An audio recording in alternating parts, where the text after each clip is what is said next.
Okay, good morning.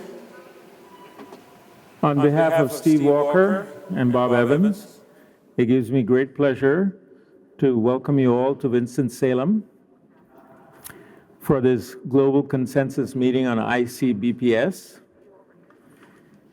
We are indebted to W Firm, our host for this meeting, and its chief, Dr. Atala. The meeting is largely funded through the institution and aided by support from Swati Pharmaceuticals, represented by Deepthi Palwal from Bombay. Also a support for the dinners by Heather from Desert Harvest and Dan from Maltex that you met last night. Thank you for hosting our dinners. Without Carolyn and her hard work, this meeting would not have happened. So I want you to give the first round of applause to Carolyn.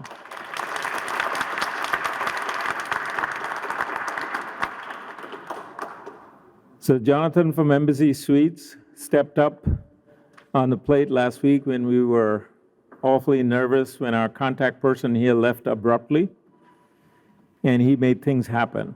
We are thankful to Sean and Chance today for making this meeting run in this open arena. This is an experiment. You will tell us how this worked. Mr. Panjabi and his crew are recording this event. So please, whenever you speak in the microphone, please state your name and institution if you wish to, because it'll be recorded and available after. The most important people to thank are all of you. I'm amazed that all of you agreed to come and participate. More importantly, do the pre-work, getting the documents together that have been shared with all of you. Talking about documents, my hat's off to all the junior researchers on each of the committee who made this happen. And thank you for fielding the comments. A round of applause for them too, please. Your work needs to be polished with comments during the meeting, and the manuscripts are due 2 weeks after the AUA to the now special issue, and that'll come out with the output. So some housekeeping items. Please give your presentation to the AV guy on my left, Chance. The password, I know it's the most important thing for the Wi-Fi in the lobby, is premium guest, P capital, G capital, okay? In case your room login doesn't work here. Premium guest. There'll be 2 coffee breaks, but coffee is available continuously, and a lunch hour today. Dinner tonight is at a Brazilian steakhouse a few blocks away. We plan to walk to it. If you need a ride, please let Carolyn know. Dress as casual. There is a drinks reception at 5:30 in the lobby. If some of you want to drive around town and look at our beautiful Winston-Salem, please let us know. We'll arrange some small group tours. Each committee report is followed by a period of discussion. There are 2 microphones in the audience here. Please use them to raise your points. I'm hoping for a very active discussion to improve on the initial effort of each of the committees. I will detail tomorrow's plan later, although a reminder that tomorrow in the last hour of the meeting, we'll have 5-minute summary from each of the committees. The same presentation will be at the AUA on Monday in the SIIU session, thanks to Mike Ponteri and Dr. Evans. And let me now welcome Dr. Atala to give you his welcome to the town and the W Firm.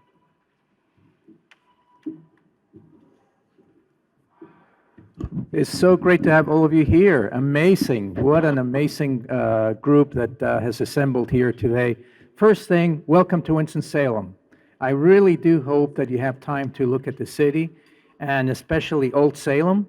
Old Salem is just about a mile away here, just walking distance. You just get on this street, walk straight ahead. It's the earliest, most authentic settlement in the U.S., dating back to the 1700s. So I hope you get a chance to see it. There's so much that Winston has to offer. So I really do hope that you've made a little extra time to visit our beautiful city. First of all, I really want to thank the organizing committee and who you see here on the program. So I'm not going to name all the names, but as you know, we have an amazing group here at Wake Forest in terms of our faculty in this area of pelvic health. And it all really has been led amazingly for many, many years. Who started the program was Dr. Badlani, who really made so many accomplishments for the department. And as you know, his reputation precedes him. He's done so many things nationwide and globally. So it's great to see. I'm trying to make sure that he keeps working and he doesn't retire. That's my number one thing for Gopal. And also, of course, our faculty, Bob Evans, Steve Walker, all our residents who really made this program possible, our faculty in pelvic health with Catherine Matthews and her team as well. We really welcome all of you to Winston-Salem. I think you have a really great program set out for today and tomorrow. And I know that some of you were able to tour WFIRM yesterday. If you didn't get a chance to do so, let us know, and we'll make separate arrangements for you to do that as well. And of course, we'll be happy to host you in our Department of Urology at the hospital as well while you're here. But really looking forward to a great day and a half of activities, and seeing you here and also at the AUA, and also looking forward to seeing you at dinner tonight. Big thanks again to our team, Carolyn, and the amazing work that they did to put this work together. So thanks again for being here, and looking forward to being with you. Thanks, Dr. Badlani. Come on up, Gopal.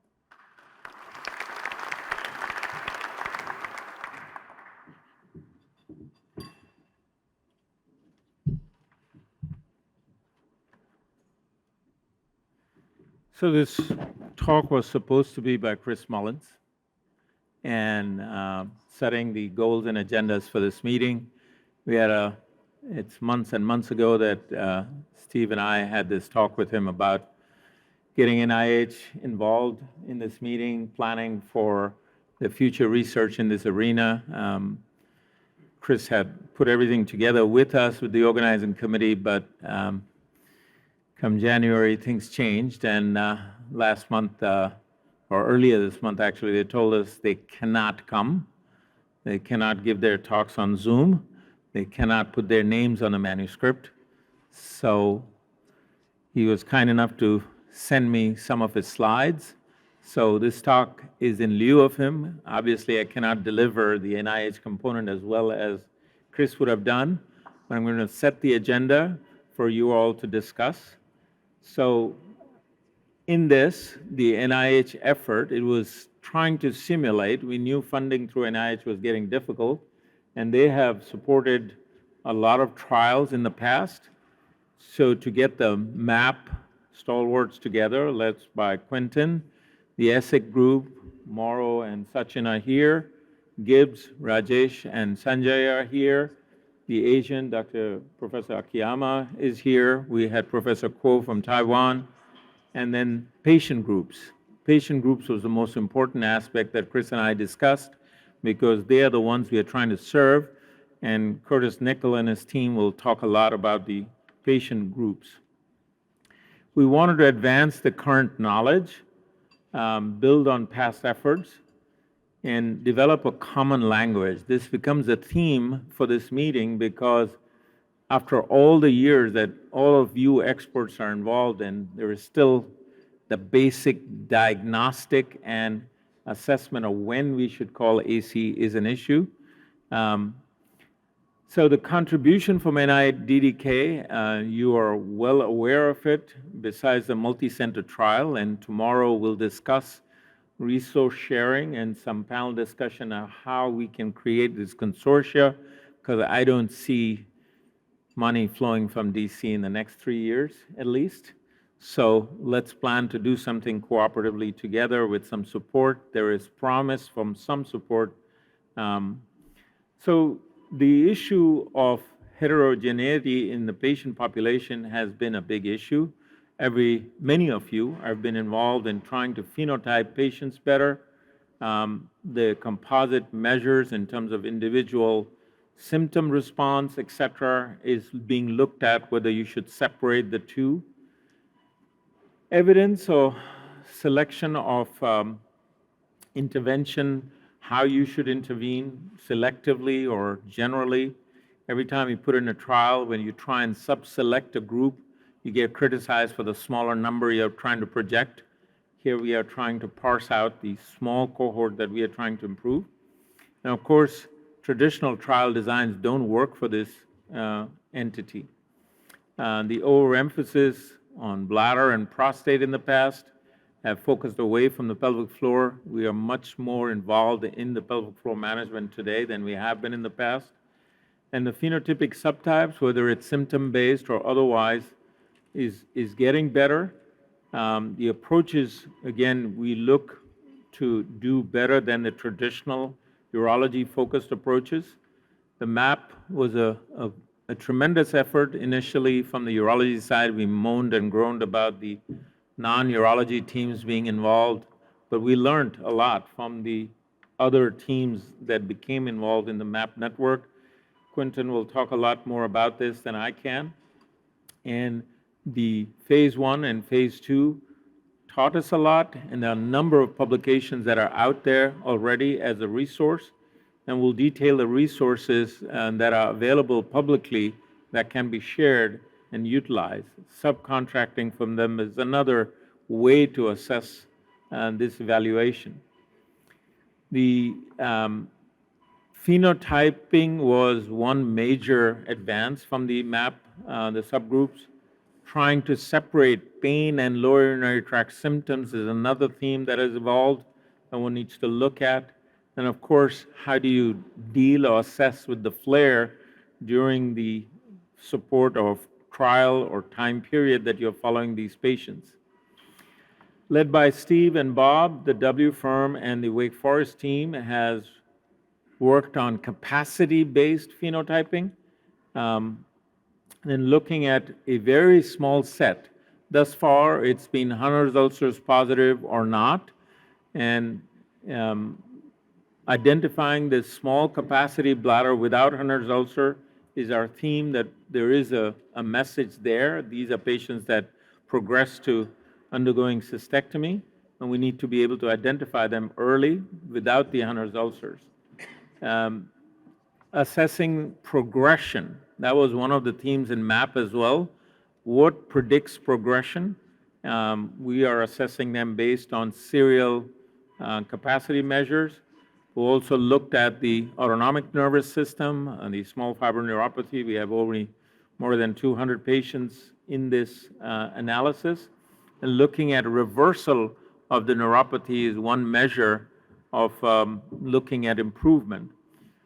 Steve has done a great job in molecular characterization of the biopsy sampling, and we are currently working on the aspects of fibrosis that hasn't been looked at. There is mucosal fibrosis and bladder wall fibrosis, and that's nuances of fibrosis is something that we worked on in cellular regeneration or chemokine used to reverse fibrosis. That's some aspect of fibrosis that we are looking at.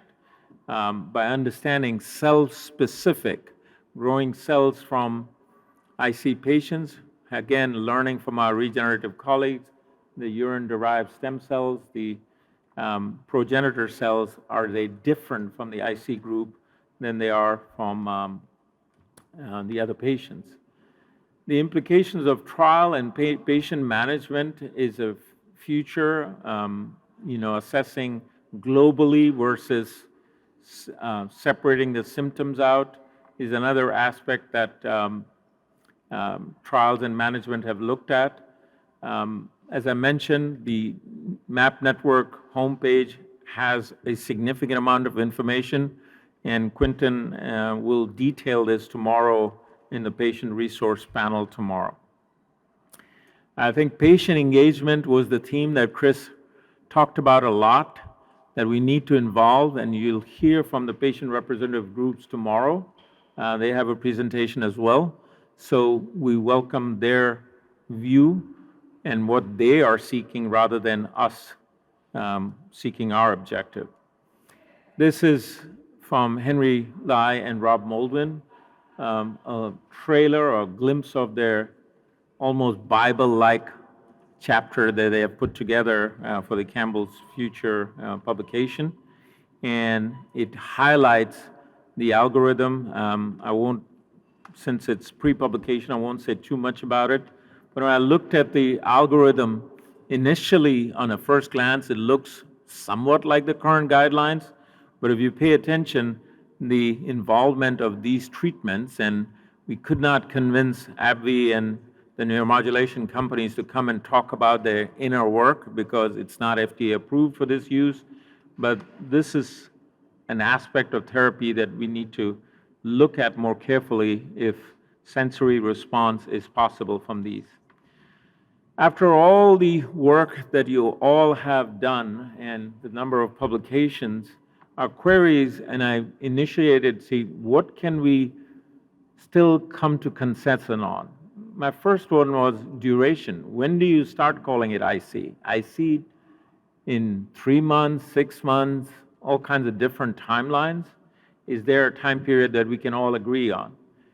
Does the questionnaire that MAP developed can be standardized, and is that the one we can use around the globe to have data that can match each other?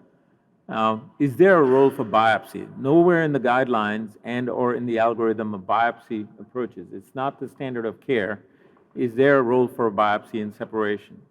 Markers in the urine. I remember working with Rob Moldwin, 25, 30 years ago, measuring substance P, and we're still looking for some markers, and hope the Committee on Markers will tell us about it. Systemic markers, the neural markers from the MAP team, again, the central markers are there, but bladder markers, not so. Measures of pelvic floor dysfunction. Today, it still remains subjective, that so-called high-tone pelvic floor. Where is the objective measure? Still not there. Devices, we are testing a device to hopefully look at that measurement in a objective fashion. Separation of bladder pain and bladder symptoms and pain we've talked about. Is the male and female phenomena the same, separate? That's the male committee will educate us on it. The animal model, where some of you have really shine light on it, but is it chemical-induced model good enough? Because it's not a natural model that most of the investigators have led. The therapeutic communities from Lori Berger and the type will show us if success is better after phenotyping or not. So when we came up with these subcommittee ideas, Chris and I talked about every committee at the end of it should come up with a research question that hopefully will become an RFA. Now that RFA dream may not arrive, but at least the topics we talked about was validation of the questionnaire, validation of an objective measure. So you have the body pain map or objective evaluation of the pelvic floor. In the chapter from Henry, there is a very good description of it, how to standardize, or at least, when you're physically examining the phenotyping of the bladder capacity, HL positive versus negative, highlighting the HL negative group that is at risk. Then looking at the markers, both urine or currently we are largely symptom-based or other markers, but we are looking at bladder-centric. And again, these will be research questions that will come up with validation of the minimum data set that's required for objective assessment, the etiopathology. These are all the committees that you all have, the most important being the patient response. The PROs and having a registry centralized, like AQUA was a great effort from the AUA that has acquired a lot of data, not inputted by the physicians or their assistant. It siphons the medical record. That's a good objective way to siphon the data. Some registry like that would be a great help as a starting point. I think I'll end there. Just to bring home a point that consensus requires some discussion, forcing out, and then coming to a point where nobody loves it, but you accept it more or less. But to start that process, the first thing you need is letting go of what's mine and accepting what is ours. So I look forward to all the discussions. Is the Glenn's talk loaded? It's on this? Okay, so welcome. The first committee is Quentin Clemens is the chair, and Glenn Wemberg is going to do the presentation of the first committee.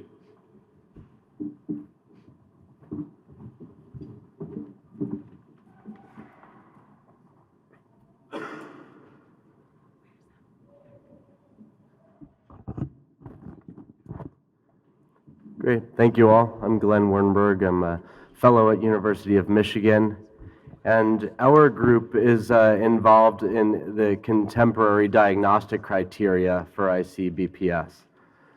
Our work group members are shown here. You can see that we have representation from around the United States and also India. And the outline for what I'll discuss today is here. We'll briefly go over the methodology that our group used. I suspect it's similar to most of the groups. And then we'll go into characteristic symptoms, comorbid disorders versus exclusionary conditions. We'll talk about these two unique categories of conditions. And then physical exam. Questionnaires is a different subgroup, but we'll go over a case definition that's relevant to our work. Then we'll talk about diagnostic testing, and this discussion will include UA and culture, cystoscopy, hydrodistension, potassium sensitivity testing, and lidocaine anesthetic challenge. We'll talk about the pitfalls of the NIDDK criteria, which were established for research purposes back in 1988, and finally, we'll propose 2025 diagnostic criteria. So our group first developed an outline. We distributed it to all of the group members. The initial outline was developed by Dr. Quentin Clemens, and then all of the group members provided iterative comments, edits on this initial outline, about a total of 3 times.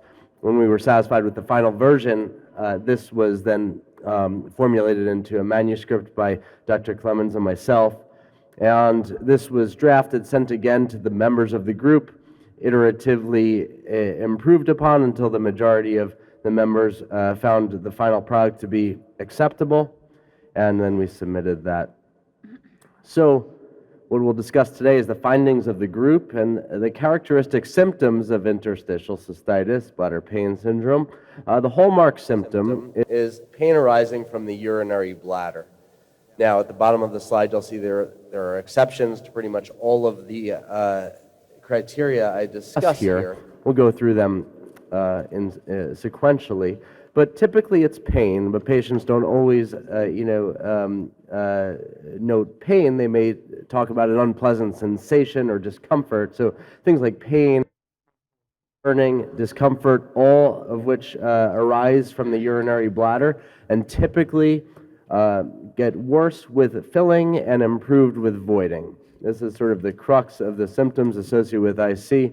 It's agreed upon by our subgroup. And urgency due to bladder pain is another important area that patients typically endorse. And this is urgency due to the pain rather than due to fear of urgency incontinence. This is an important distinction that we found.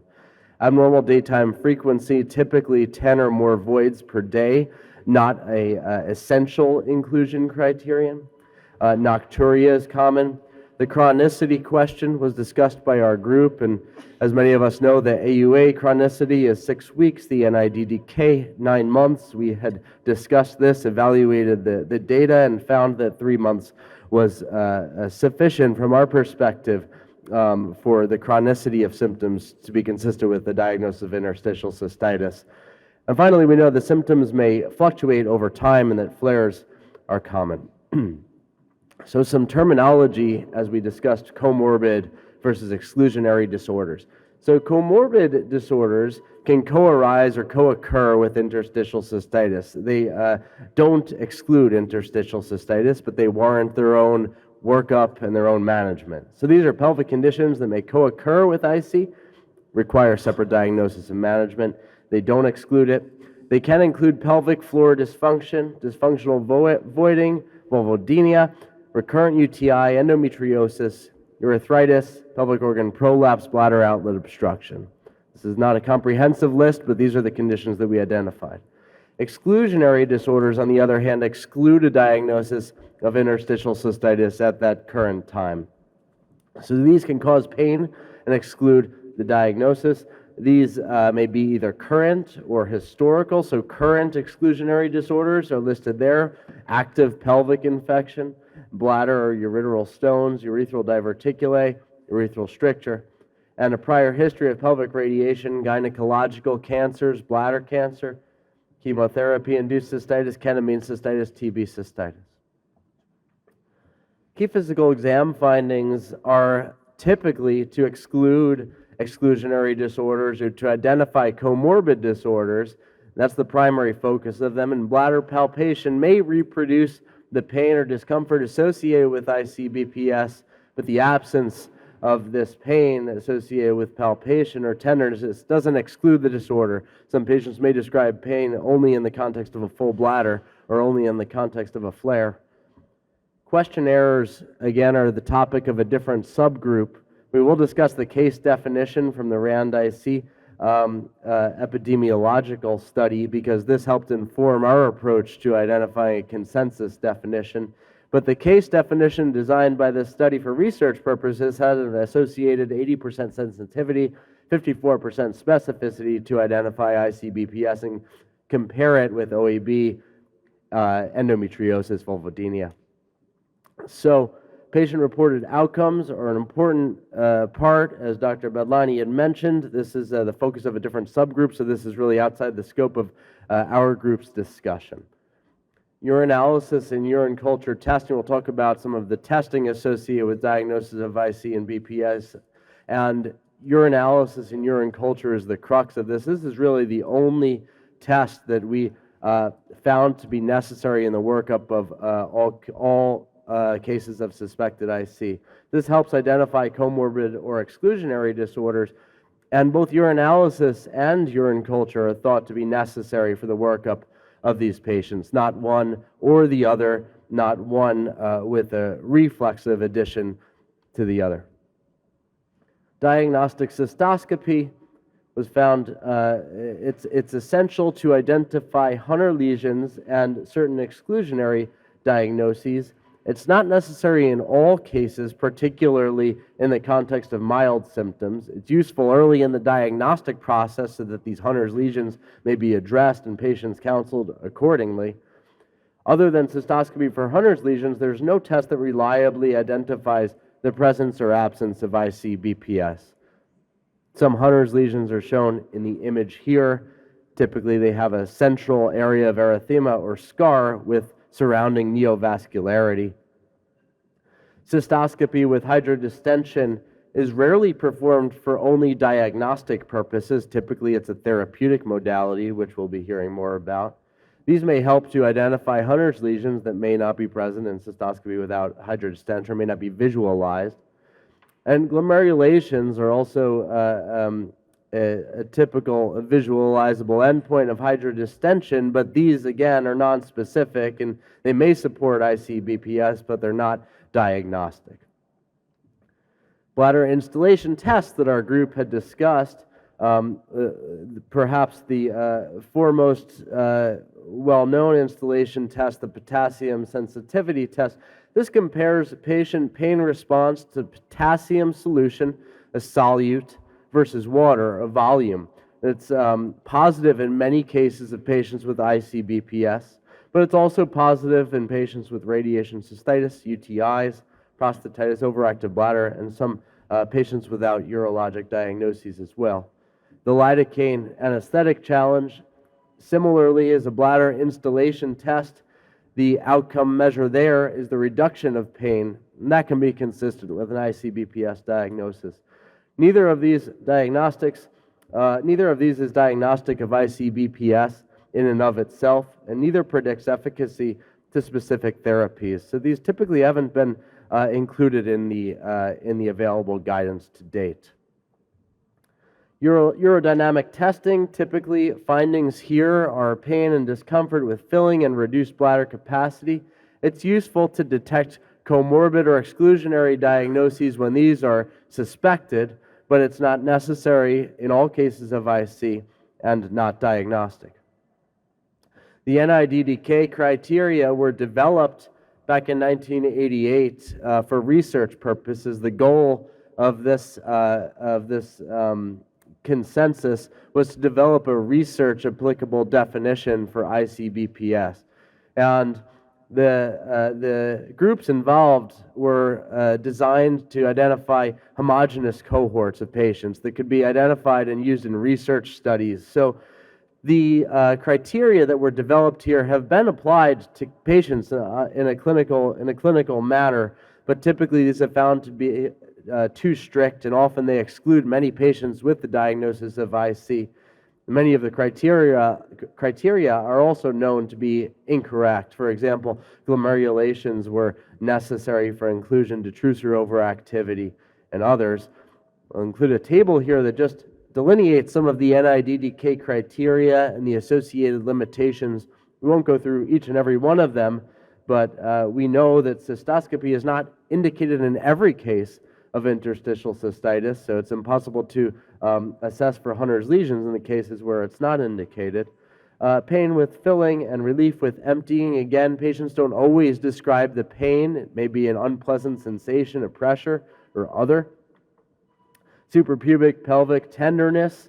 Again, similar limitations involved. Greater than or equal to 10 glomerulations per quadrant is a difficult definition to operationalize, particularly if and when cystoscopy is not performed. And reduced compliance, again, the absence of urodynamics, and there's a subset of patients that may not have identifiable reduced compliance on a cystometrogram.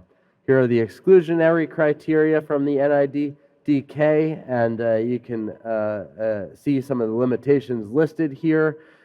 We won't go into all of those, but again, that criterion of duration of 9 months or greater, excuse the typo there, 9 months or greater on the NIDDK was necessary. Our consensus was 3 months or greater based on the review of the literature and the expert consensus. So our proposed diagnostic criteria are shown here. IC-BPS is an unpleasant sensation, and that may be pain, discomfort, pressure, or burning that worsens with bladder filling and or improves with bladder emptying. This also is accompanied by at least one of the following symptoms: urgency due to bladder discomfort rather than urgency due to fear of incontinence, and abnormal daytime urinary frequency of 10 episodes of urination or more daily. Symptom duration of 3 or more months, and the absence of exclusionary disorders that could account for the symptomatology. If a Hunner's lesion is identified, this is an automatic inclusion criterion. Thank you.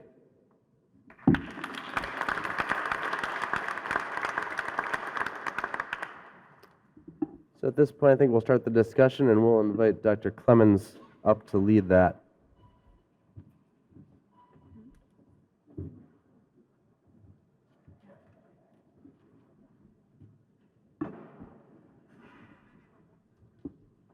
Curtis Nickel, Canada. What a great start off for the first committee. Just 2 things I'd like to mention. You did not mention what many of us use and find to be very successful is simple pain mapping when our patients first present. So it allows the patient to independently map their pain without any bias. The second I'm sort of missing is we like to see we found it very helpful, and patients do too, to fill out some form of composite questionnaire that lets them tell us without, any type of bias, the locations and severity and frequency of pain, avoiding symptoms, what their quality of life, what their desires, what their goals are. This type of questionnaire we found very helpful. So that's two things. Why haven't you, in your criteria, have pain mapping? And there might be a reason. Why not some form of sort of validated or questionnaire that explores the patient's clinical picture? Yeah, thanks, Curtis. So when you talk about pain mapping, are you referring to pain in their other parts of the body, or could you be more specific about the type of pain map you're suggesting? Yes, we went to a one-time electronic pain mapping, and that lasted for several months. Patients didn't like it. So in the last little while, we just had, in all our studies for sure, but patients like to fill it out, just a paper map where they check off or put an X where their pain is. Sure, but is it confined to the pelvis, or are you saying it's a head-to-toe map? Head-to-toe map. Okay. Yeah, so certainly we've done a lot of work with an overall body pain map in the MAP network. At least, I think, certainly the feeling was that is maybe more of a phenotyping tool. I would agree with you that I would like the patients to all have that done so we can identify patients who have, widespread pain, or the term now I think is nosoplastic pain, but not necessarily to use a body map like that to diagnose IC. And so similar, the concept would be the questionnaires. That's also a little more focused on identifying the severity of symptoms rather than always being helpful making the diagnosis. And that's where we try to distinguish between questionnaires that have a sensitivity and specificity value or for essentially a case definition versus questionnaires that summarize the symptom severity so that it can be tracked over time. So I think both of those will be assessed in other work groups, but we didn't feel that those were kind of central to the question of how to diagnose. So you were addressing diagnosis, not diagnostic workup? Correct, to some degree. They're always kind of...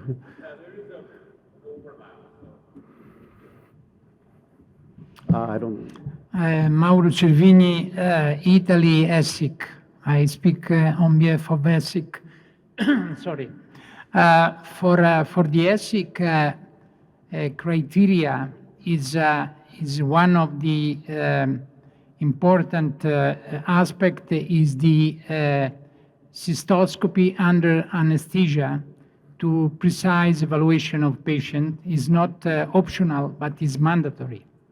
This is due for a second point that probably it will discuss later on about the biopsy.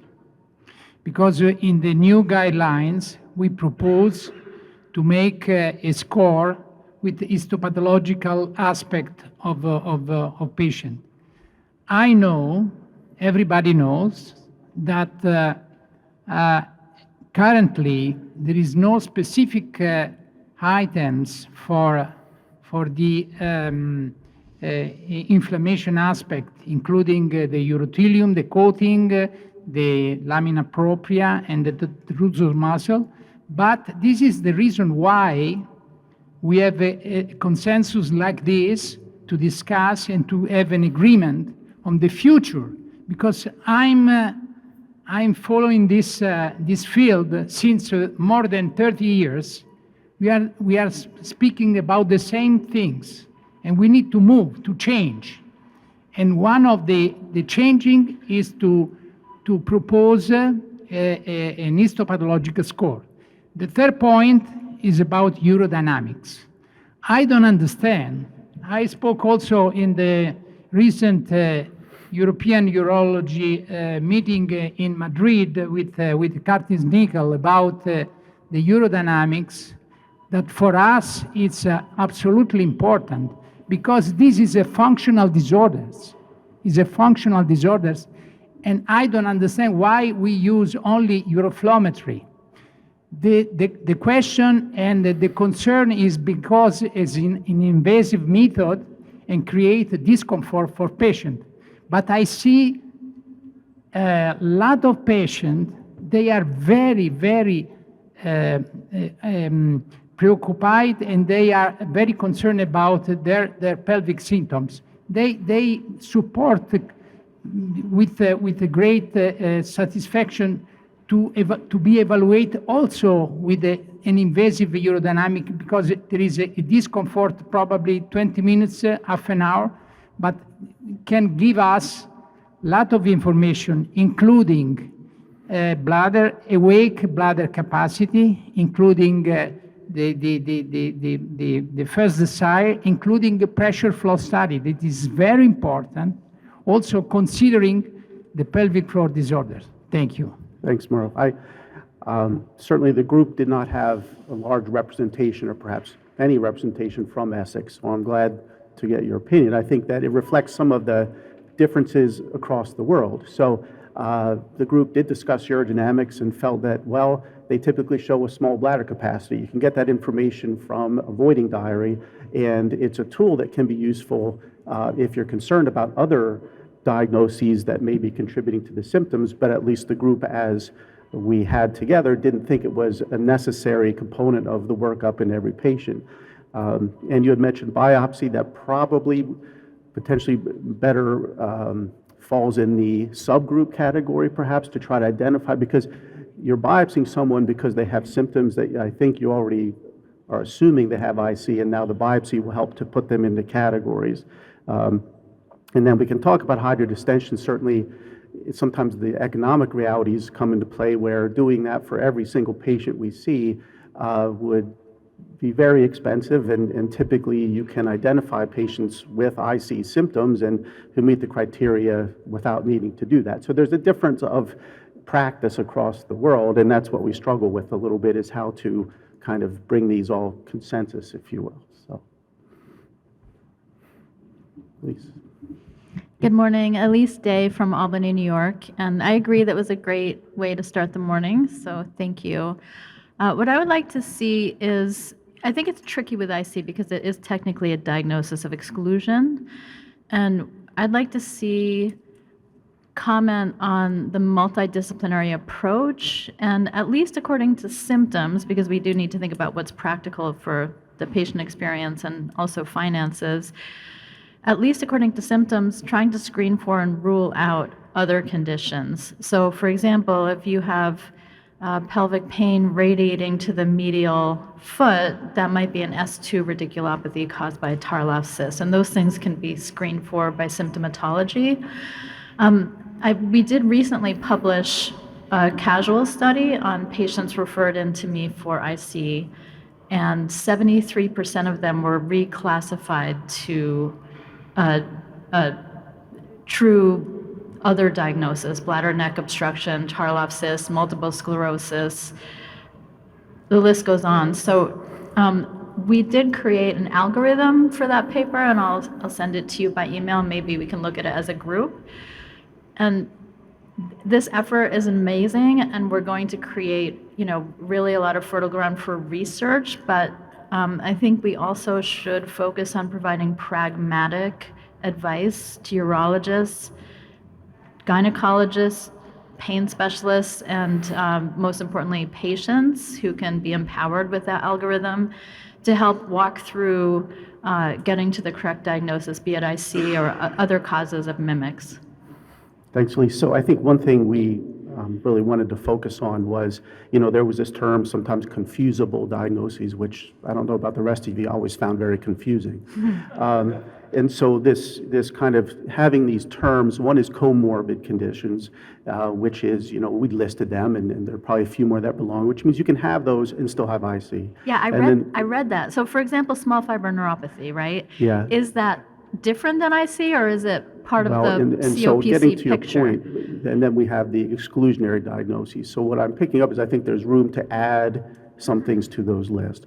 Small fiber neuropathy is probably a comorbid condition, whereas, a Tarlov cyst causing pain down the leg may explain their symptoms. That would be an exclusionary. And so I see room for that, and kind of just, I guess this was a list that we were starting off realizing that we hadn't really spent a ton of time, getting inputs and other things to add. So I think it fits, what you're saying fits within what we're proposing here, and we can highlight, hey, we have to be very comprehensive in the workup to make sure we identify certain things that might explain the symptoms, like you have said. Yeah, so in short, I'd like to see some comment on the multidisciplinary approach, and also history screening for not confusable, but Exclusionary thank you.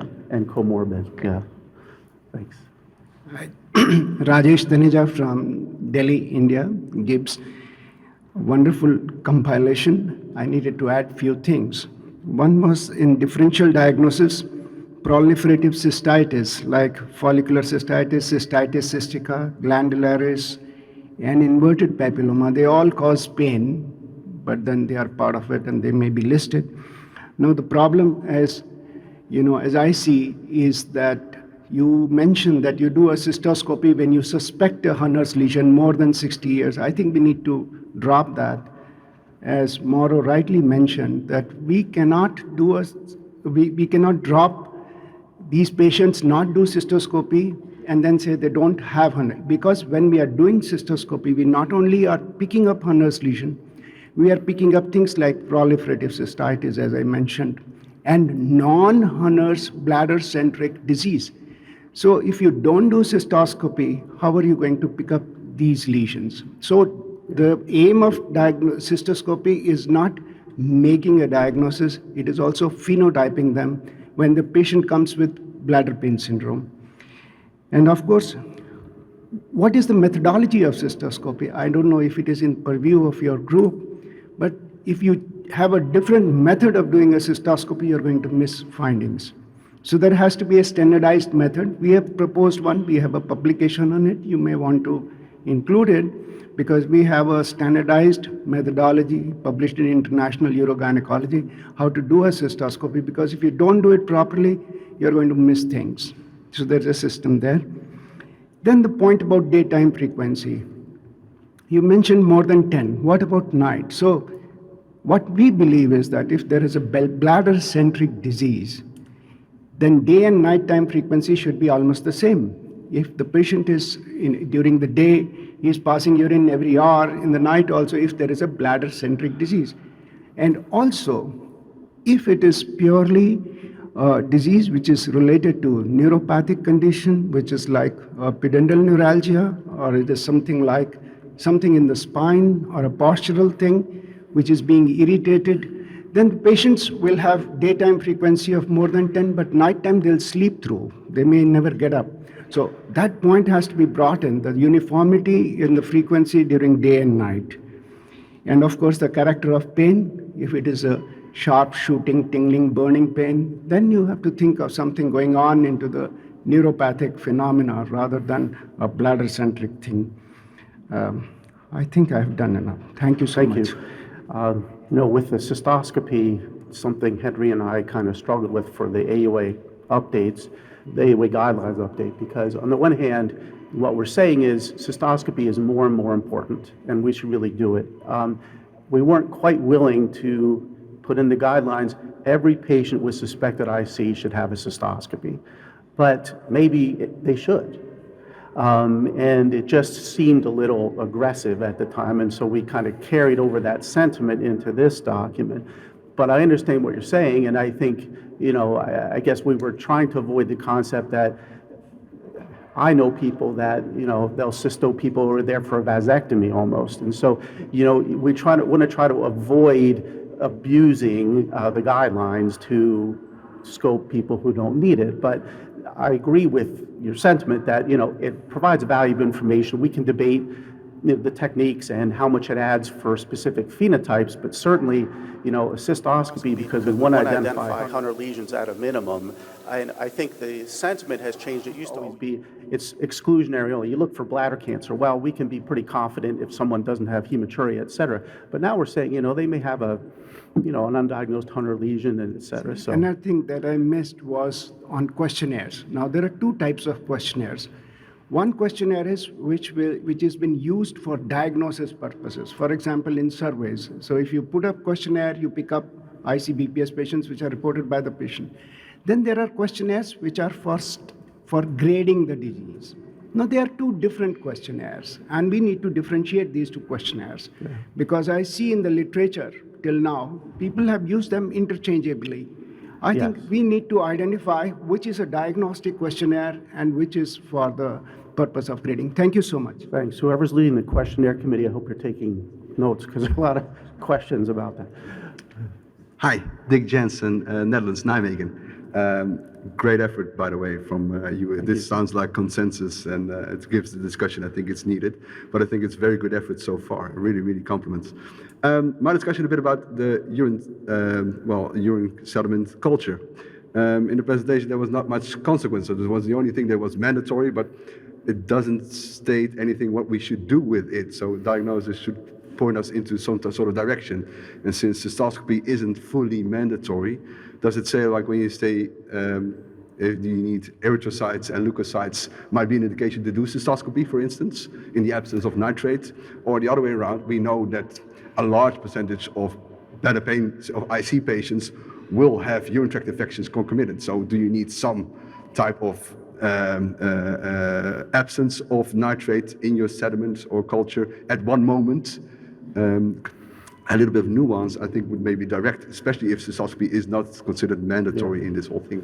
Yeah, thank you. We certainly indicate that if they have microscopic hematuria, they need to be worked up. So that's certainly in the document. When it comes to the urine test, well, you know, by the time, as you know, by the time they get to us, they've had usually symptoms for some time. They've had, you know, a lot of cultures, but some of them haven't. Some of them have just been told they have infections and they, you know, don't have cultures. So we want to highlight that at least it's good to document the presence or absence of an infection. It's not necessary for someone who is seeing you for their third opinion for their IC, and you know, but it's a heterogeneous group. And so in the document, it's certainly indicated that it's important to rule out an infection if that hasn't been done already. But the fact is, most every patient has had that done already. And so it just was important to, I think, indicate that an infection is one cause, and every so often you have someone who you pick up that has a positive culture, and then you help them just by doing general urology and, you know, treating it. That was kind of the sentiment anyway. All right. I think it can give a little bit more direction if you say cystoscopy is not mandatory, but if you maybe find red blood cells, white blood cells in the absence of nitrate, that might give you an incentive to actually do a cystoscopy because you know there's inflammation there. So something like that. Thanks. Thank you. This is a great topic. Jennifer Anger, UC San Diego. A couple thoughts, because this is sort of, I'm like, wait, we're changing our SUFU AUA definition, right? Because that initially started with 6 weeks.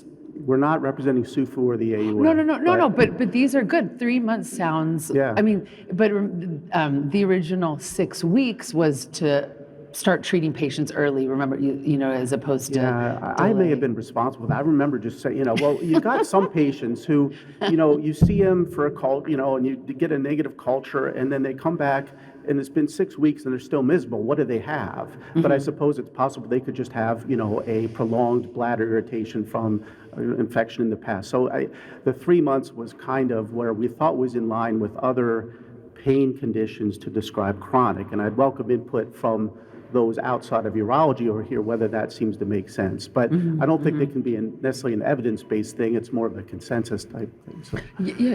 The other thing, I had a conversation a long time ago with Lenny Ackerman, and there are those patients that get so much inflammation from UTIs, and that so her strategy was keep them infection-free for 4 months. Lenny, is that, I don't know if you still think about that, but anyway, 4 months, and see if they have persistent symptoms. So.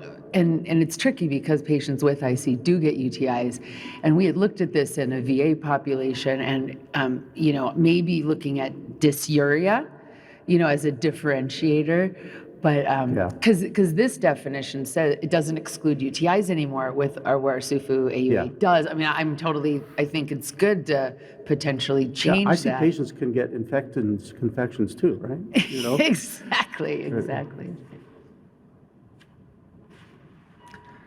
Klaus Riegel from Austria. I'm aware that potassium testing is not very popular, but we should not agree that it is not predictive for therapeutic outcome. There's a paper from Gupta from 2005 in British Journal of Urology that clearly shows that patients with a positive potassium test have a very high chance of responding to GAG substitution therapy with a response rate more than 70%, versus 20% in patients with a negative test.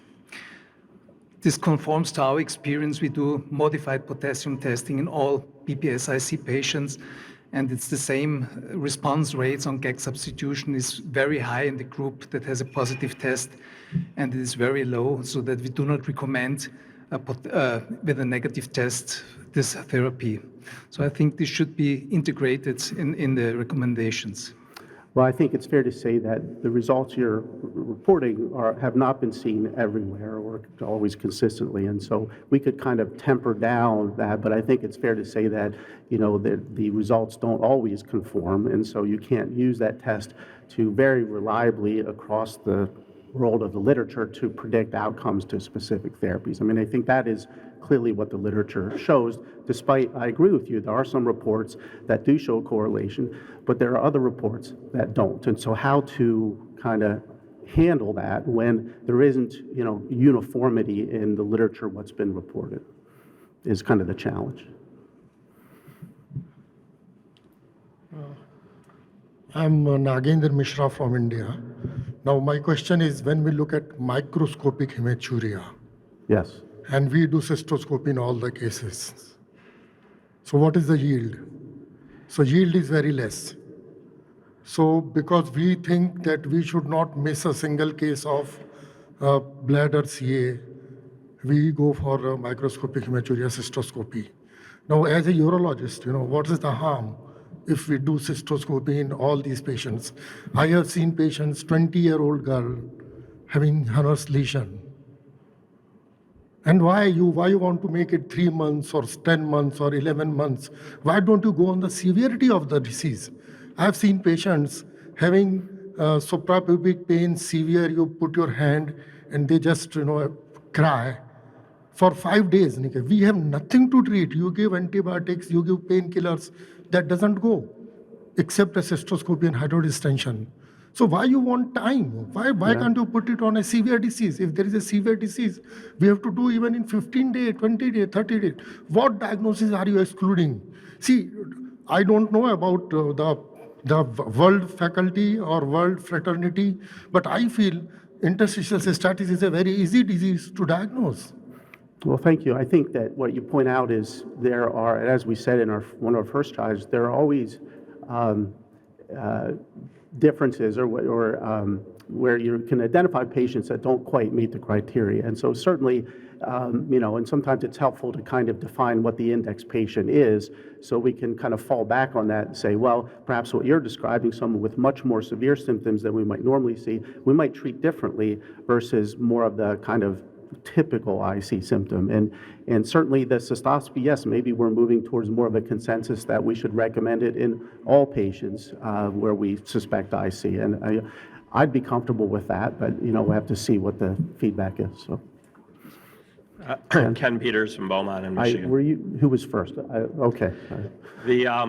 So this is such a hard topic, and I'm struggling already just in the conversations, because clearly there's regional differences in how we approach this, but in our own in our own worlds that we live in, I feel like we way overdiagnose interstitial cystitis. It's too easy for a clinician to tell somebody who hurts from their belly button to their knees, and they don't know what's wrong, that it's interstitial cystitis. And then that leads to the label, and it leads to a treatment regimen. But I mean, you've been involved and I've been involved. I mean, 20 years of NIH bladder-directed therapy has shown nothing to be better than a placebo. Every study on pentosan polysulfate after it got on the market showed it to be no better than a placebo. And the one NIH study that was actually significant was when we randomized patients to global therapeutic massage versus intrarectal or intravaginal myofascial work. So the beginning of your comment where you said other associated conditions that these patients may have, and pelvic floor dysfunction came up as one of them, and it was, but this does not exclude interstitial cystitis. And I don't disagree with that. But I would also say that a very high percentage of patients who come in with the diagnosis of IC have significant pelvic floor issues on exam. And I think, number one, if we just teach clinicians to actually even know what the pelvic floor is and evaluate it, we're going to go a long way in making people better. But in my mind, we don't have a great treatment for IC, but we have good treatments for pelvic floor dysfunction. And so what I do is I treat that first, and if their IC goes away, well, then it was never interstitial cystitis. So I think it's not just, and I think that, 85%, I mean, there's several publications, but 85% of patients with IC have pelvic floor dysfunction, maybe a certain associated neuromuscular stuff. So I think to just, to not kind of rule out those, and I'm going to use the word confusable states because it is confusing to all of us, but I think that to me, it would be the low-hanging fruit that if we could say treat that first, and then if they still have it, then it's IC. Because even pain with bladder filling and bladder emptying, I don't think people always characterize that. They just have pelvic pain and they have some frequency, but frequency is driven by lots of different things. So I'm struggling with that. And I guess I'm wondering, like when we just say it could have associated, but it doesn't exclude, could we give it an algorithm and how we should evaluate that patient? And I think this highlights how the different groups there's overlap, because what I'm hearing is this is largely focused on treatment. I mean, we certainly want to identify it, but then equally importantly, we want to treat it appropriately and maybe first thing. And so hopefully whoever's the treatment group has some thoughts about that. Oh, okay. Well, there you go. So maybe I'd ask you, is that something that your group kind of focused on as part of their chapter? But it really comes down to the diagnosis first, though, right? Because if you don't make that diagnosis and say that should be treated first, then so in the male pelvic pain guidelines, so Henry, did we end up having pelvic floor dysfunction as a separate topic? I think we did, or was it a subtype? In other words, it's the same conversation. Do you highlight it as its own condition, or do you highlight it as a subtype of patients who have, any patient who has IC or even any other chronic pelvic pain condition may have pelvic floor dysfunction, and that's, I think, where we struggle to where do you put it? And what's the chicken and egg? Do they have pelvic floor dysfunction because their bladder hurts and they're squeezing all day? Or is it because their pelvic floor hurts and their bladder's affected? And the more you make it a subset, the more you lose the highlight. Like you want to kind of make it's important. And so that's the struggle. How do you do that? So, yeah. So I don't know the answer, but that's how we put it together. Steve? Okay, so I think you really need to not only get symptoms for diagnosis, maybe a few lab works, procedures, but you're missing something, the signs, the physical exam. You want to distinguish comorbidities from IC versus confusable disease. You need to examine the bladder, the skin, the muscles, and the bowel. And that would include things such as what's tender. Is it the anterior vaginal wall, suprapubic area? Which muscles have trigger points? Obturator, internus, levator. What about the external pelvis? Is it inline, out-of-line, sacroiliac rotation? And is there some bowel pathology that can be seen or felt? I think as urologist, I don't think there's a great amount of education on how to do a really good pelvic exam. And even some of our gynecologic colleagues don't really get, for example, they don't know how to do a Q-tip touch sensitivity test. So I really do think that when we get diagnostic guidelines together, that we really cannot forget about the physical exam.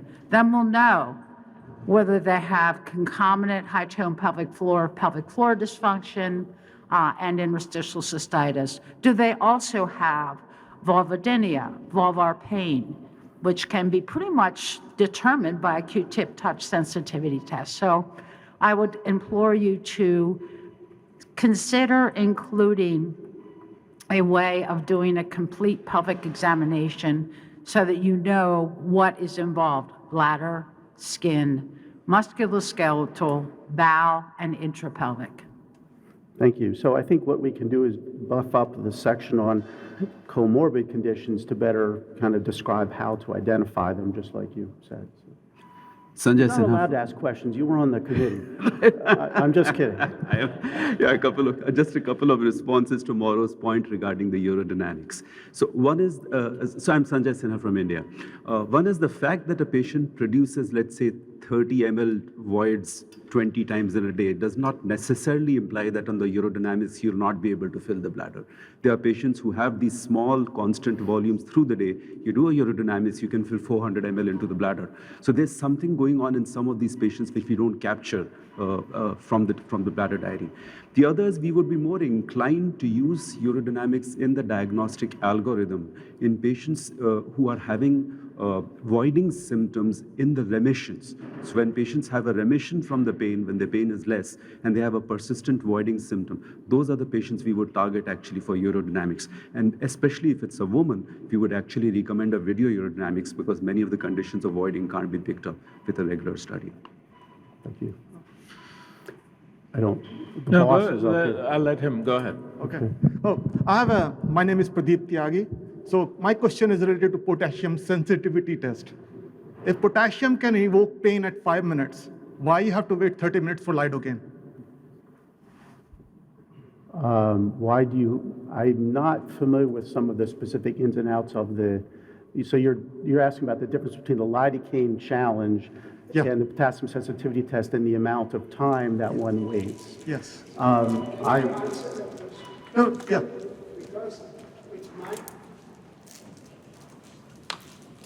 You don't have to wait for 30 minutes. It's my publication 2010. And it is within 10 minutes that you pick up. Yeah, that's why I was coming not 30 minutes, please. Yeah. Sorry. No, thank you. That was helpful. Because that's not popularized. Nobody cited his paper. I'm saying everybody cites 30 minutes and 45 minutes. So that's how I was coming to. If bladder can absorb potassium at 5 minutes, it can certainly absorb lidocaine at 5 minutes. Yeah. That's Anything to make life quicker, right? yes. Go, Paul. I'll just make a brief comment on that since I have done a couple of potassium tests in my career. Actually, it takes about 1 minute. You put it in, they scream, battery acid. You put battery, that's the first patient I put it in. You scream battery acid, you put it in my bladder, doctor. So you're right, you don't need to wait. You don't need to wait for the anesthetic challenge. And the anesthetic challenge is only as good as the lidocaine you put in because it's not well absorbed unless you alkalinize it, and then you have to do it in a very specific way or it precipitates. So I prefer the potassium test, but honestly, I haven't done one in 15 years. You give me a void log, 3 minutes with a patient, and I got the and the urinalysis got the diagnosis. There's nothing else they could have but IC. And the thing is, we make a big deal about this, and we talked about the NIDDK criteria. Well, they were 9 months because at that time frame, we only recognized severe patients. Most of the patients we see today are mild to moderate. And in order to do a clinical trial, here's where it's important, the criteria, because you have to have a baseline to do a clinical or a therapeutic trial. So you can say at the end of 12 weeks, what, better or not better. If you've got a patient that is in a flare for 1 or 2 weeks and 3 or 4 times a year, you're going to have an 80% placebo rate, and that's what people are finding. In the NID, when we did the original Elmeron trials, they were 9 months, and that I was probably the only one here in 1986 at the meeting left. Well, no, there are more people, I suppose. Well, But you'll at any get a rate- chance to talk about it tomorrow. So we'll hear a lot from you tomorrow. Okay. So time is coming to an end. I was just trying to define the symptom discriminator, if that's a way to put it. People have talked about daytime versus nighttime urination. So if you put up nocturia, how many times do you get up at night? The answer is, I get up 4 times or 5 times. And then you ask, well, how many hours can you sleep at a stretch once you fall asleep? I sleep 5 hours. So still the answer is correct both ways because I go 3 times before I fall asleep. But that 5 hours of sleep time kind of rules out a lot of bladder things. Yeah. And that for me is such a strong discriminator question when you can get them to answer in a specific way. But in a questionnaire, how many times do you get up at night? The answer is 5, and then you never pick up whether there was a separation of the time duration at night. So the data, so we showed the RICE study, which was a study that asked patients with OAB, vulvodynia, endometriosis, and IC questions about their symptoms to identify what conditions, what symptoms identified IC versus the others. And perhaps for some of those nuances, if you will, the nocturia question didn't discriminate very well. So that's why, at least in that epidemiologic study, that question or that type of symptom wasn't included in the case definition. So we used that data to inform our clinical case definition here, which is not the same as an epi definition, but I think, nocturia is tricky and complicated, and I think it's more reliable, it seems, to ask patients how many times do you urinate during the day. And then that discriminates versus how many times do you get up at night, because it doesn't discriminate, is what I interpret from the data. So, thanks. All right, thanks, Quentin, for holding the first barrage. Wonderful. So the common theme, and I heard a lot of it, was I and we do this. So we need to please evolve to agree on a few things that the committee has come up with, maybe enhance it a bit by tomorrow to work out a document that many of us can live with. So hope all the notes were taken. So the next committee is led by Steve Walker. Dylan Wolf, one of our residents, a research resident in the past, is going to present. Dylan, are you ready?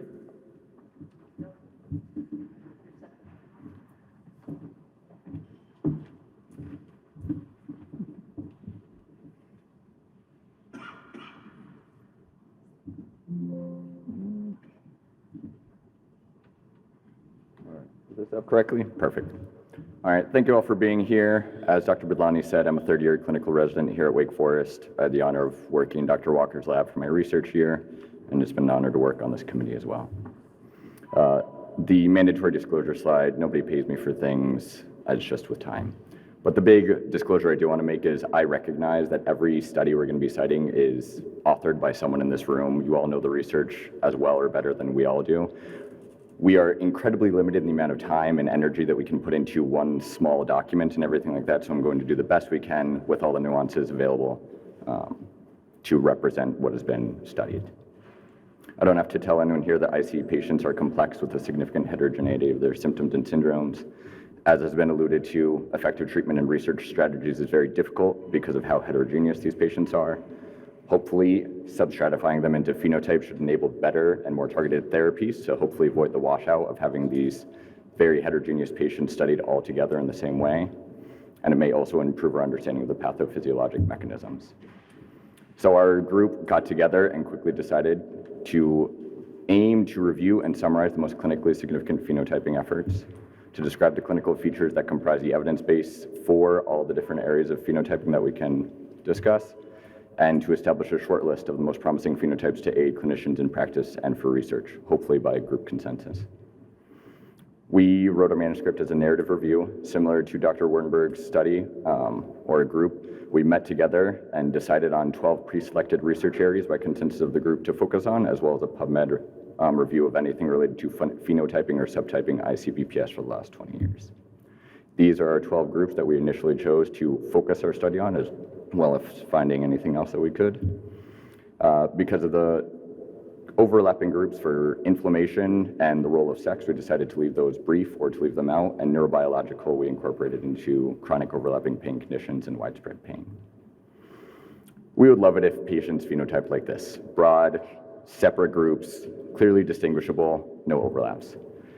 They really do tend to have a large amount of overlap between them, and there may be a wide variety of groups overlapping clearly with each other, making this all a very confusing mess.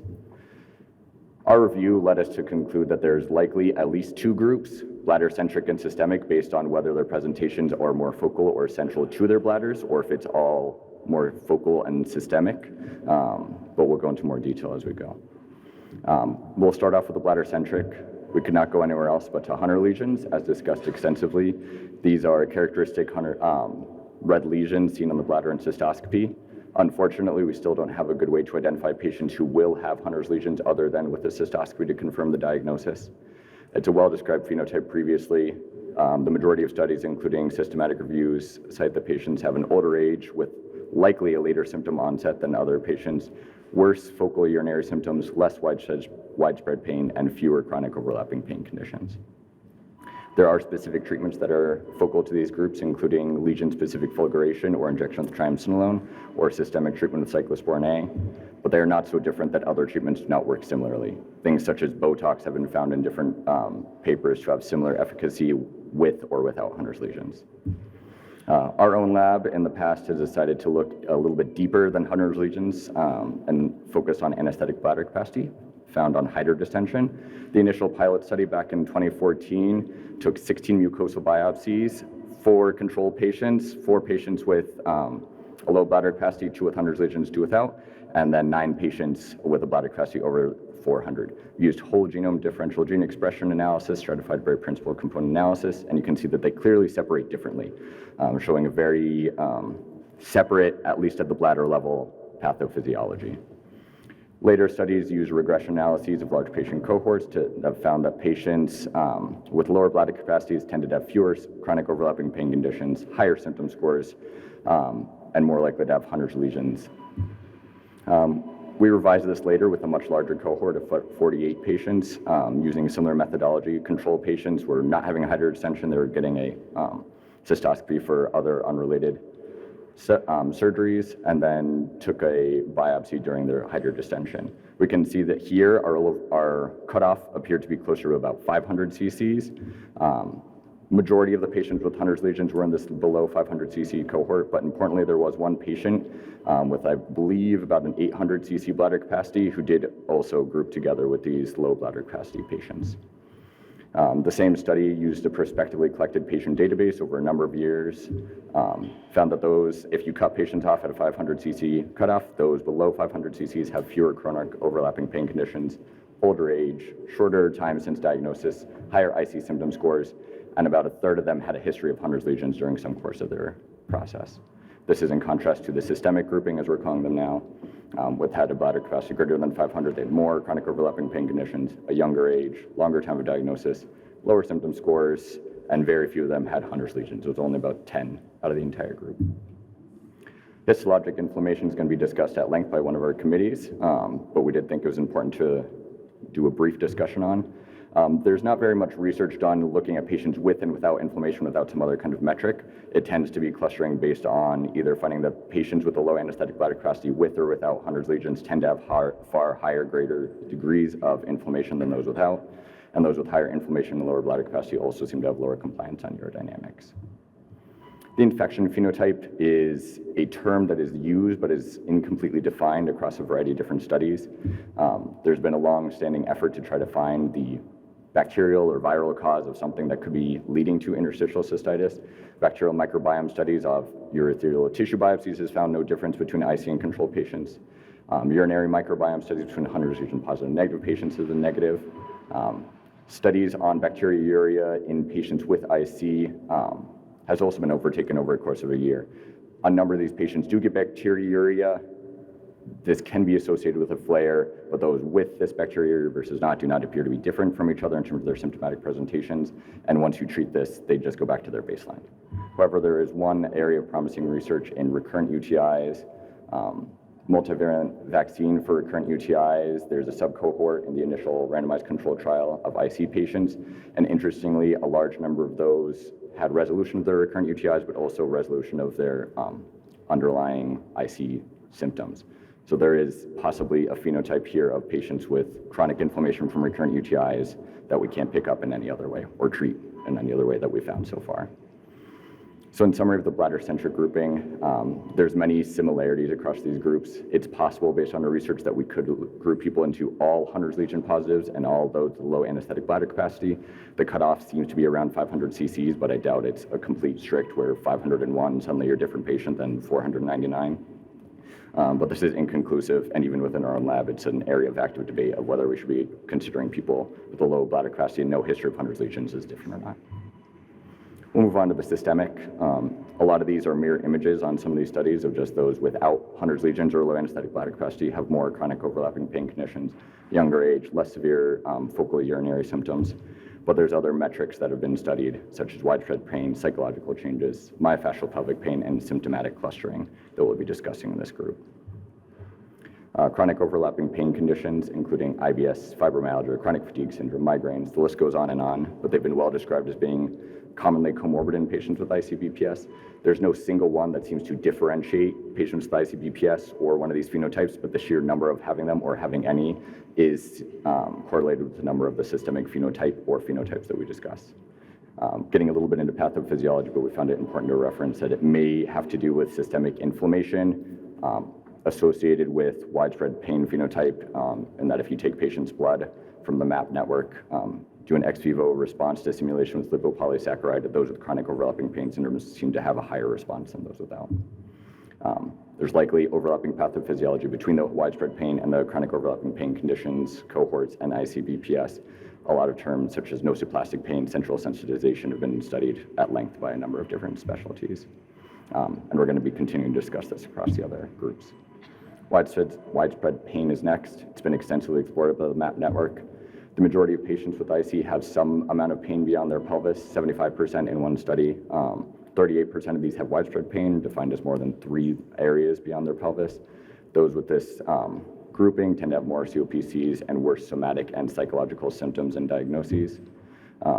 There's a relative degree of stability within this grouping as well by the MAP network, finding that splitting patients by having more or less than 2 years since diagnosis, there's a similar grouping in these patients, as well as over 1 year of follow-up with continued phenotyping.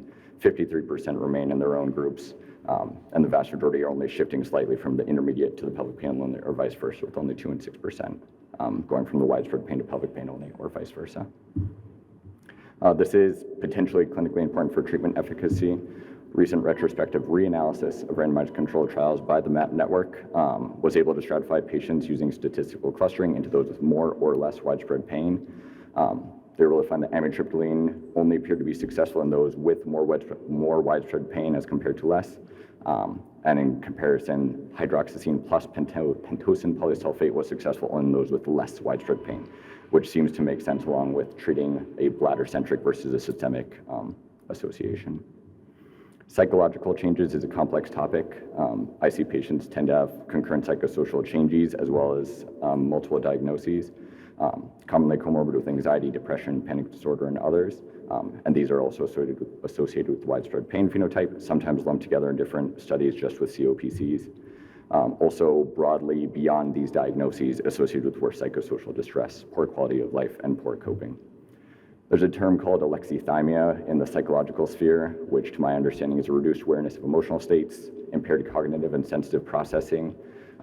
It is associated with other, what they call functional somatic syndromes, which is kind of more like a COPC, but the overlap in papers is a little bit difficult to understand. But there's one study that does find an association with increasing anesthetic bladder capacity having worse alexithymia on symptom scores on a regression analysis. Experimental stimuli is another interesting area of research. Originally, painful bladder filling is a symptom, as we've discussed, could be used to diagnose patients with IC. Counterintuitively, even though this seems to be more focal to the bladder, some of the elements of phenotyping by the MAP network suggest that this may be more associated with a more systemic presentation than bladder-centric.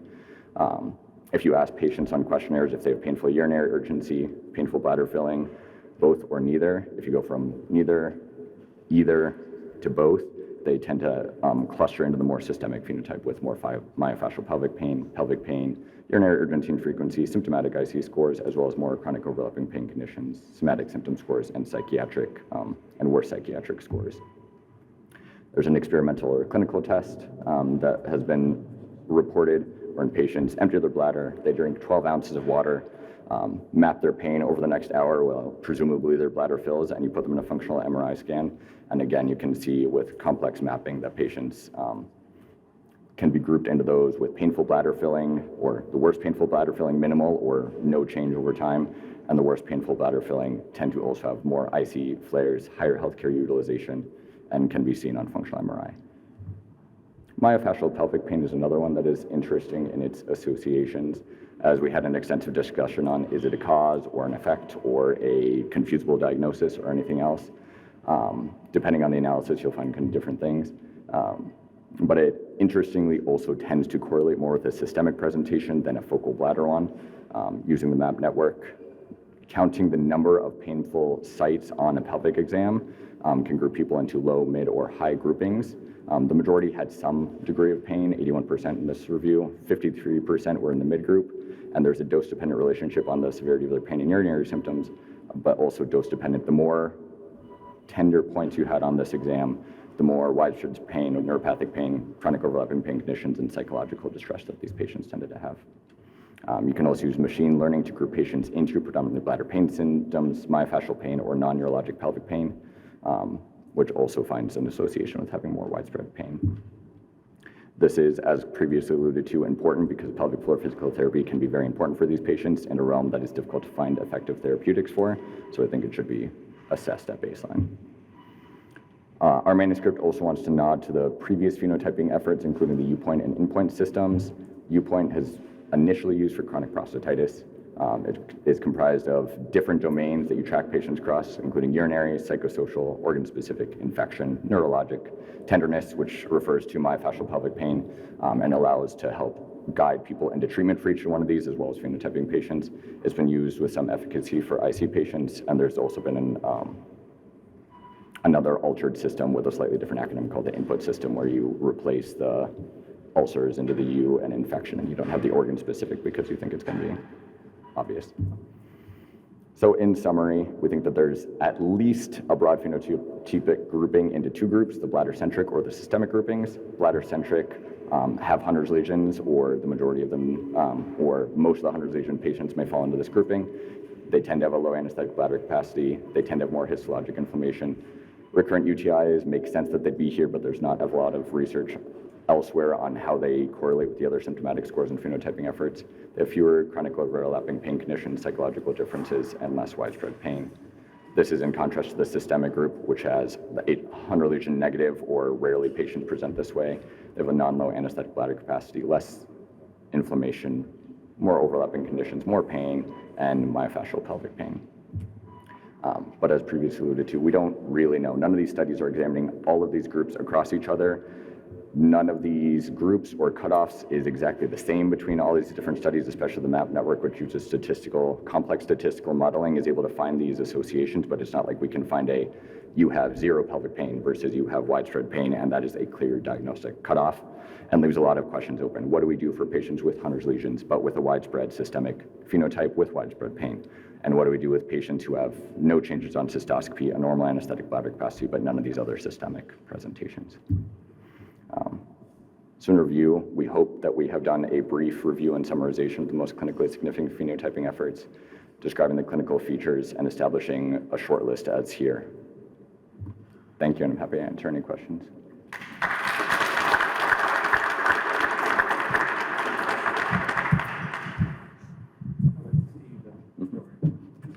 I'll let Steve and Doran come up. Hey there. So I'm sure the clinical and the research side both can be answered. Yeah, sure. I think Stephen, as the lone clinician in the group, Steve asked me to come up and field the inevitable barrage of questions here. But no, it's been a great conversation, so I look forward to continuing that. Hey, Rob. Hey, Chris. Rob Molden from New York. That was a great presentation. And I think it really addresses the complexities, the specific overlap with all these different phenotypes. I have tons of questions, but the major question and comment that I would have is with regard to pelvic floor dysfunction. I'm starting to just myself, and I think a lot of the investigators and clinicians in this audience have really come to the realization that the bladder and the pelvic floor are they are intimately involved. I mean, we can almost consider them as, we used to sort of think about the bladder and the pelvic floor as two distinct entities. Maybe they are enemies, I don't know. Sometimes they are, actually.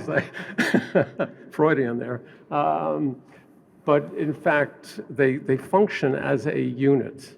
And I think perhaps we should start thinking more of them as a unit, and for that reason, and this is sort of expressed in some of the MAP research as well, is to consider one of the phenotypes being, IC/pelvic pelvic floor dysfunction or myofascial dysfunction, however we decide to term it, at least something under consideration. I know MAP in some of the recent publications has come out with that. And I know in Henry's chapter and Campbell's and so forth, we sort of pushing that concept. And I think it addresses also some of Ken Peters' comments about how we sort of, just in terms of our general clinical practices out there, we sort of exclude it. It's bladder, bladder, bladder, and we don't give any credence to this, and it is such an important thing to address.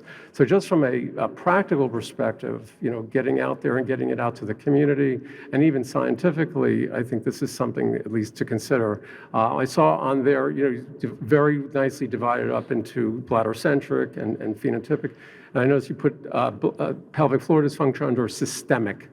I would sort of disagree with that. I think it sort of belongs more, maybe by itself, but certainly closer to the bladder itself. And again, something to be looked at. Thanks.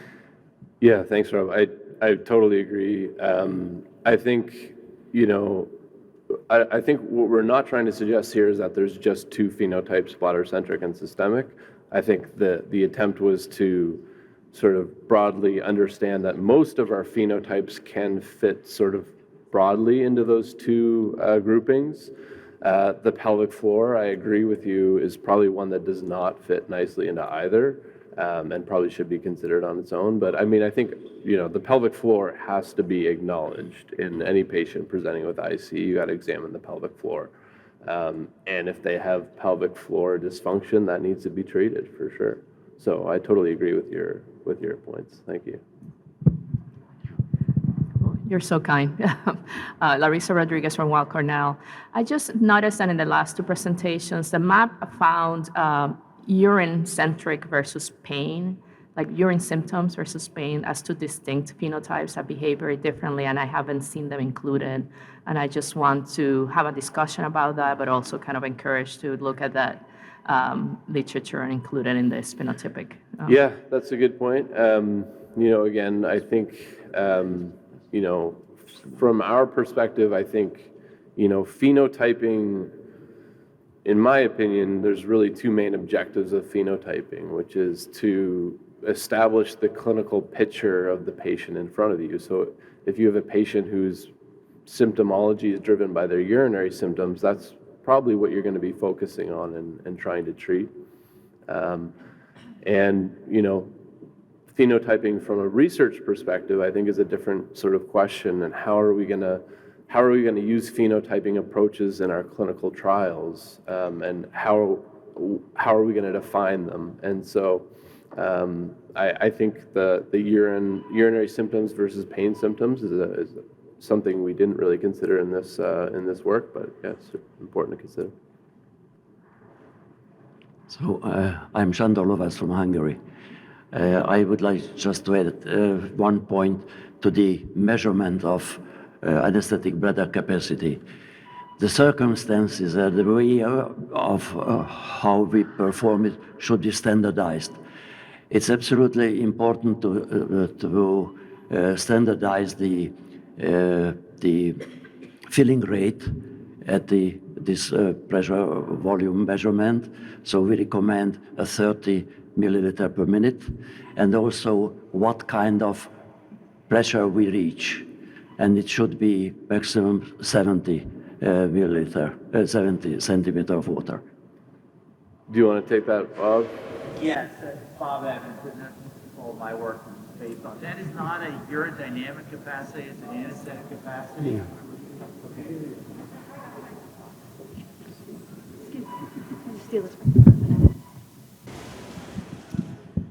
Thank you. It's not a urodynamic capacity. Filling rate does not matter. It's an anesthetic capacity, and it's all based on the NIDDK criteria. Everybody was filled for 5 minutes at 100 centimeters pressure, and that's where the capacity numbers came from. There's a huge difference between the urodynamic capacity, which is your functional capacity based on your symptoms, and the true capacity, which is based on the degree of fibrosis and inflammation, et cetera. So all the stuff between bladder-centric and systemic is literally, it's all based on the capacity under anesthesia.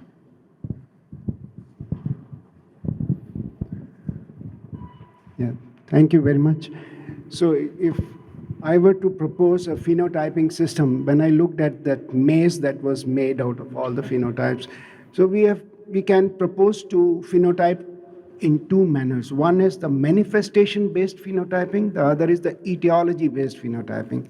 And in manifestation-based, it could be a bladder-centric, which could be either Hunner's lesion or non-Hunner's lesion. If it is a non-Hunner's lesion, we have small bladder capacity, mucosal cracks, and glomerulations. And then we have a local pelvic phenotype, which Rob was trying to talk about, which will include the pelvic floor dysfunction and the neuropathic dysfunction, including the pudendal nerve excitement, and the systemic one, which has the fibromyalgia and other things which will go. So we have three phenotypes based on manifestation. Then, of course, there could be phenotyping based on etiopathogenesis, because if you have a phenotype based on etiopathogenesis, you can then have a directed treatment for them. For example, it actually boils down to the same. If somebody has history of allergies, very severe allergies, they're already on something like Montelukast or something else, perhaps, I do not know, the future will tell us. I haven't found any literature on this. Perhaps there is an allergy in the bladder also. It is also a mucosa after all, and it is exposed to the metabolites of whatever we are eating. So obviously, there could be an allergic phenotype. So there are a lot of patients who respond to hydroxyzine, which is an antihistamine, and perhaps the reason is that there could be an allergic background. So based on etiopathogenic mechanisms, you can phenotype into allergic or neuropathic, again, some kind of postural disorders or neuropathic pains. And then, of course, the dysfunctional pelvic floor dysfunction. So you can address these patients based on their etiopathogenesis.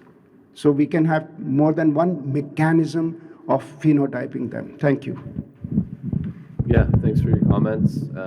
Again, there are many phenotypes that have been described in the literature, and I think the main goal is to understand the phenotypes that are going to be clinically relevant and how we can use that phenotyping to better treat our patients, and also decide on which ones we think should be sort of classified to help guide research. So. Thank you. Anna Padua from Israel. Thank you for the excellent presentation and the work of this committee, which is really outstanding. I wanted to focus on one specific point. In the non-bladder-centric disease, we have the psychological elements, which are always presented very vaguely. And I wanted to kind of put my focus on the role of early trauma, which has been recognized both by preclinical and clinical studies to have a deep impact in conditions with chronic pain. What we know is that there is a disruption of the hypothalamic pituitary adrenal axis, which leads to chronic inflammation. There is quite a lot of research on this. And that is probably the missing link explaining the pathophysiology of many invisible disease, which we can group as chronic pain conditions. So, and this identifying those patients early on, I think has a deep meaning, because we are doing a lot of invasive testing. And these patients do not react well to invasive tests.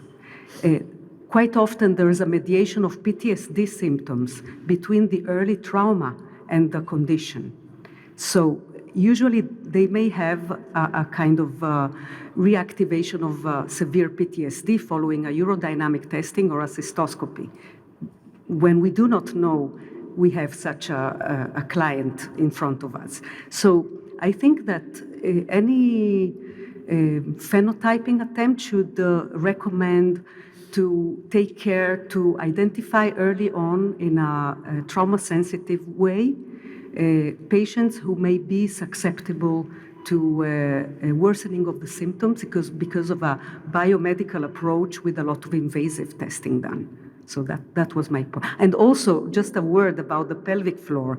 Let us not forget that the pelvic floor may be a generator of both pain and voiding symptoms or storage symptoms. And it can be just a guarding response to fear and anxiety or a memory of a past abuse, for example. Right, thank you. Yeah, totally agree. I think we understand better now the importance of asking about a history of trauma, whether psychological or physical. So thanks for bringing that up. Andrew Schreff from the University of Michigan. I'm on this committee, so you guys know me.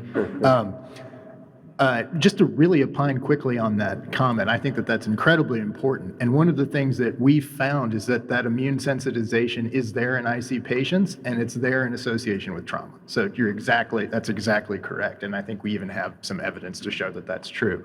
I wanted to make 2 points about the widespread pain findings because I think that they're incredibly important, and I think that a lot of the stuff has not disseminated yet enough for the whole community to really know some of the things that have been found. In addition to John Farrar's beautiful reanalysis of the RCTs showing that widespread pain leads to very, very different effect sizes in terms of how these treatments work out. In the next about 48 hours, another paper will be coming out from MAP showing that when we looked observationally at patients over time who initiated new treatments during the study, we found very different effects depending on which treatment they initiated and whether or not they had widespread pain at the time they initiated it. And we found very similar effect sizes, et cetera, meaning that we now have a couple of different converging pieces of information to show us that a simple schematic to say, do you or don't you have widespread pain? And we can always talk about how to make it better and more sensitive. But just that very simple dichotomy is leading to very big effect size differences in how these treatments are working out. Ones I would argue, if a drug came out and did that, we'd all be over the moon, right? So I think that there's something incredibly important happening here that could really inform clinical trials in the future. And yeah, that's all I want to say. Great. Yeah, thanks for sharing, Andrew. Hi, Sachin Malde from London, UK. Just one point on this, because it's come up in some discussions in the past, is this, as you say, the phenotyping will guide the treatment. And as we just heard, there's more and more evidence, I guess, showing that you've got widespread phenotype compared to the bladder-centric phenotype. We'll try and target those differently. But it's just to mention it or highlight maybe in the paper, as you mentioned already, there's a lot of overlapping groups. And one is the autoimmune conditions, those who have defined systemic autoimmune diseases, rheumatoid or SLE, who will genuinely have widespread pain and genuinely have a bladder-centric condition that also needs bladder-targeted treatment. So probably just to highlight that somewhere in the paper as well, so they're not separated out as a widespread pain phenotype when they would also benefit from bladder-targeted therapies. Right, thank you. Thank you. Just some comments sort of along the lines of Larissa, what she was saying. You know, some of the things we've looked at aren't totally included here, one being like flare. Like I think of flare as a separate phenotype. And like you talked about for research, I don't think it'll be enough to have two big phenotypes. I really think we need to, but you know, I think looking at different phenotypes are gonna be more helpful maybe from a research perspective. Flare, Rice criteria, you know, and then total body versus, you know, systemic versus local. And then the other thought is, do you incorporate dietary sensitivity? I feel like that's almost a diagnostic criteria. I don't know if Rob wants to comment on that, but just it's very, very prevalent, and we don't really take a lot of that into account. That's a really good point. In terms of flares, I think we haven't thought of flare as a phenotype, so to speak, as more of a sort of a characteristic of the disease pathophysiology and pathogenesis, but certainly something interesting to think about. And I totally agree with you. Dietary effects certainly vary. I'm not sure that we've considered that either as a specific phenotype, but certainly something to It's hard. There's not a lot on the literature on any like real trials in regard to diet. Just a lot of, high prevalence of sensitivity across different populations, men, women, Long Island women, and then we looked at veterans, and they also had the same sort of characteristics. Right. Right. Thank you. I love that, Long Island women. Okay. Steve and Bob, I think your data on these low bladder capacity phenotype with the genotyping is some of the most compelling evidence we've had in this field in years. How can we figure out who these people are without putting them to sleep? Is there anything you've found that says who they are without under anesthetic checking the bladder capacity? That's a Bob question. But let me say a word about our approach, because we're on this phenotyping committee, and I came into the field maybe 10 years ago as a molecular biologist, not a urologist or a clinician. And the obvious situation was you have a population of patients that are heterogeneous in presentation, all sorts of things. Clinical trials to date, at the time I came in and even now, were not very efficacious for most of the trials. And it seemed obvious, or one of the obvious things was, in other fields it's also the same idea. If you have a heterogeneous population, you take 100 of those patients and you try a therapeutic, it's only going to probably target a subgroup of that 100 that for which the therapeutic is designed, but it's not, well, for which it will work. So I came into this looking at stratification. And we talk about phenotypes. We've over the last 10 years, we've identified what we think are two broad phenotypes. And I think of subgroups within the phenotypes. The committee wants to call each of those maybe phenotypes, so maybe it's just semantics, I don't know. But the reason we're interested in the bladder-centric phenotype, and because you probably know we're one of the few groups that does anesthetic bladder capacity on every patient. So we have history from 700 patients, data. And the bladder capacities go from 150 all the way up to 1,500, and everything in between. And when you look at that, and you say an adult bladder below 400 or 500 cc's is not a normal capacity, what patient gets to that point, and how do they get there, and how long does it take? And I looked for disease progression literature and didn't find really any in this field. And so another question, fundamental question, is does this disease progress in everybody, in some patients but not others? And so these are the kind of questions we're trying to get at with my work. Yeah, I'll just say, we don't necessarily get an anesthetic capacity on everybody, but. Oh, no, the patients that we enroll. Yeah. No, the ones we enroll. He's The got ones who are thousands. yeah, the ones that are enrolled in our trials. But just so you understand, I mean, the bulk of what I do is seeing patients referred in from other practitioners. And if they have failed other things following along with the AUA guidelines, we do offer a therapeutic cystoscopy, and that becomes the basis for the large number of patients that we have. And so while we may do a couple of hundred dissensions a year, I see 4,000 IC patients every year. So my original thought on this was that we would have people that would start out with a capacity and just bladder symptoms, and then over time progress to the systemic phenotype. And it turned out, as we analyzed the data, that was completely not true. I think the most important thing we found is that the bulk of the people with the systemic symptoms with fibromyalgia, et cetera, really didn't have that much of a diminished bladder capacity. And those with the really severe capacity generally did not have systemic symptoms. And it turned out that we also ended up, we became a center for people to refer in for cystectomies for capacities of 200 or less who were completely incapacitated, have upper tract changes, blown out kidneys, et cetera. And we found that the bulk of them walked out of the hospital off all medications and completely asymptomatic. So, which leads to the question, is there something that we could do to try to predict on the basis of a biopsy early on, or something that would say, this is that patient? And many of them, in all honesty, are very rapidly progressive. I've had folks who end up with capacities of under 200 who've had the disease for 2 years. So there is that is the most frightening phenotype. That is the group I don't understand, that we'd love to try to figure out a way, and that's our current research interest.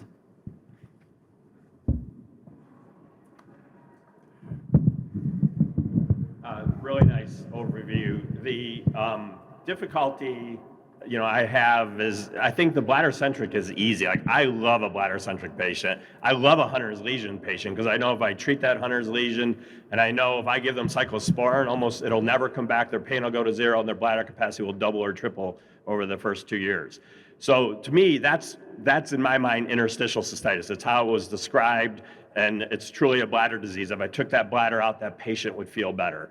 The other component of this is the more systemic effects, and the bladder is one of those triggers. So do we call that interstitial cystitis? I mean, this is why we fail in every clinical trial, like you were just saying. I mean, we're putting a very heterogeneous patient population in a trial that we've named interstitial cystitis. Are we doing anyone a service in that? Or is it that you look at this as a systemic pain syndrome and you figure out what those triggers are, and you have the patient give you what's their top 3 symptoms that are bothersome for them, and you try to address therapy towards them, and then a hierarchy of what type of therapy would depending on their symptoms would be the ones that do. I'm struggling with just giving somebody the terminology of interstitial cystitis who has all this other stuff, and how do we deal with that? Because once it's labeled, they're labeled forever. And I agree, early life events, and we were the first to ever publish a paper on that. We got beat up by the Interstitial Cystitis Association, showing the impact of early life events. And this comes back to what Dr. Day said, a multidisciplinary, mind, body, spirit approach, with pain psychologists, urologists, gynecologists, pelvic floor physical therapists. I mean, all of it is really our best way forward for that second group that you had. But I guess my bigger point is like, when do you say it's interstitial cystitis if you're in that other phenotype? Yeah, I mean, presumably they're seeing you as a urologist with their widespread pain phenotype IC because the bladder is the focal point of their presentation. So I mean, I agree with you. I think this is the importance of phenotyping, is recognizing that patient has pain outside of the bladder, outside of the pelvis, and addressing that.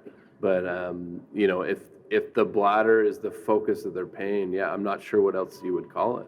I mean, because if they saw the gynecologist, they'd probably be told they have endometriosis, and if they saw a colorectal, it's irritable bowel. I mean, we live in our silos of our organs, and I think and I think putting labels to things. I mean, the bladder is, I think, often an innocent bystander in what's going on around it, neuromuscular, all of this. So I guess I'm just intrigued by.